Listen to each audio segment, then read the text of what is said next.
Guys, welcome back to a new episode of What's New to Unbox. So, you see me, not Kali, it's definitely not a waifu. This one is the new Shin Kamen Rider S.H.Figuarts. So, this guy is from the new Shin Kamen Rider movie, which is directed by Hideki Anno. The movie is not out yet, in Malaysia at least. In Japan, it's already out. I'm currently waiting for either GSC or TZV to take it.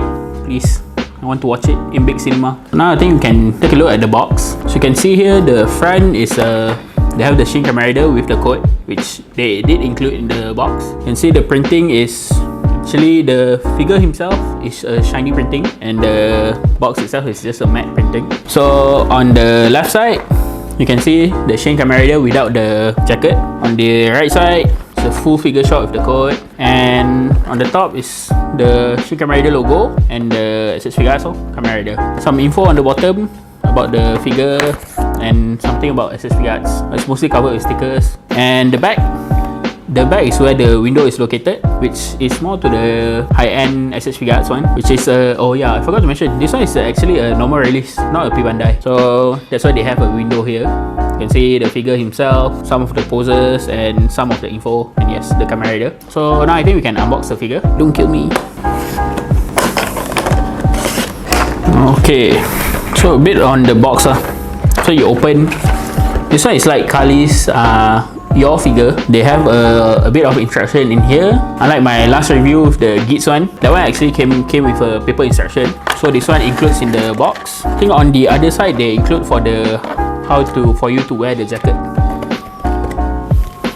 Okay, here's the figure inside his plastic clamshell. You can see the accessory is quite light, just another 3 pairs of hand and the jacket. So now we'll take a look at the figure. So having a first look at the figure, it's quite nice. It has multiple textures. Later I'll explain to you guys on how it goes. So okay, let's put him aside first. So in the box also came with the jacket, so the trench coat lah. In the trailer, it shows him wearing it quite a lot, especially in the bike riding scene. There's a metal wire in there, so you can gonna be a very expressive lah if you do the poses. That's the coat, and so in the box just left the 3 pairs of hands. So okay, I think we'll take it out everything, then I'll show to you guys what it comes with. So okay, here's the figure with everything that it comes with. So just now you saw the 3 pairs of hand, the coat, and the Kamen Rider himself.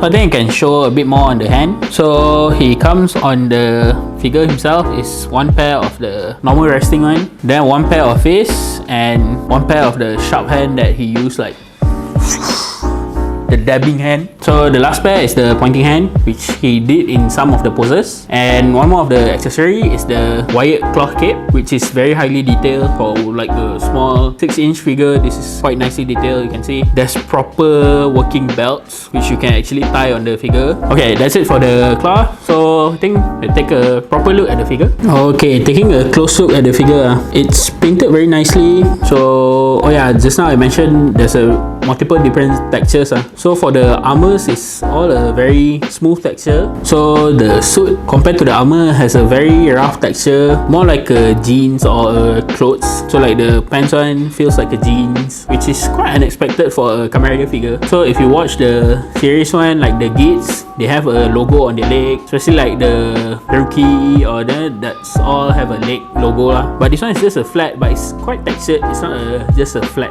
surface.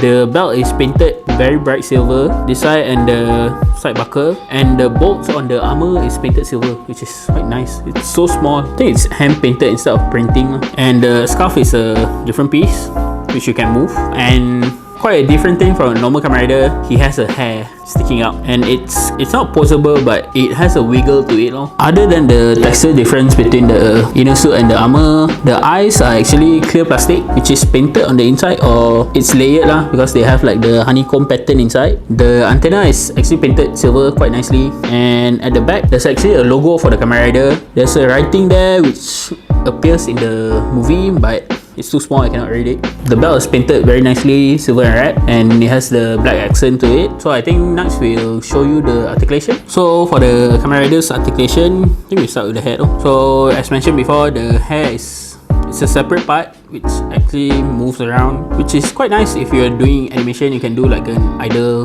moving of the hair. So for the hair, it moves up. Because of the hair, it doesn't go that far. It moves down quite nice because of there's a double joint in the neck, not that far to the back but quite low to the ground. So the scarf is there's a ball joint at the base. It's quite a hard rubberish plastic, but the scarf piece, the connector, is actually a separate part, so it can move around, so you can have it in a different poses. The chest part, the armor, is actually posable. Then you can move it quite far.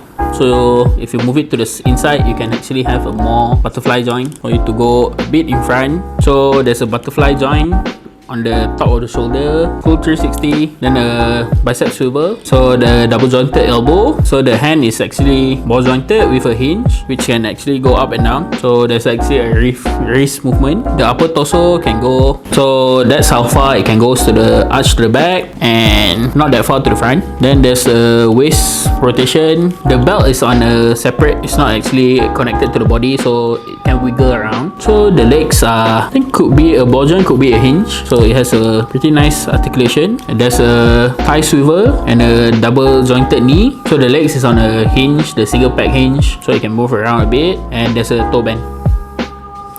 So it's quite expressive. You can do quite a few poses, but I'm not sure how it will go when you put on the cape. Let's put on the coat and test the articulation also. 2 hours later. Here's the figure with the coat. You can actually see, you can actually pull the belt and tie it, but for now I won't tie it. But it's quite nice. You can have the feel because he actually wear the coat quite a lot. Oh, I just noticed the coat has actually real buttons on it. So it has 4 buttons on each side. Just give you a real feel to it. The collar is actually not stitched to the coat, so you can actually have it right up like that. It's kinda dumb, but it looks like retiary also, so that's a thing.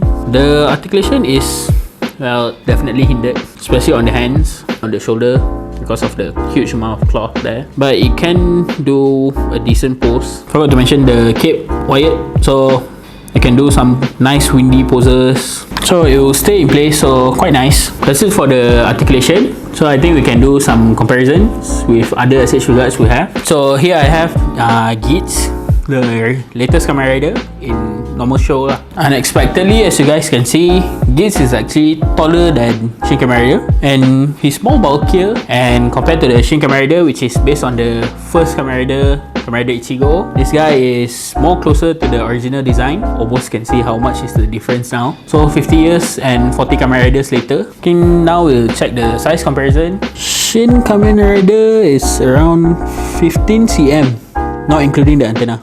Including the antenna, it will be around 16. While Geats is 15.5, not including the ears, and including the ears is 16.5. So you can see Geats are actually bigger.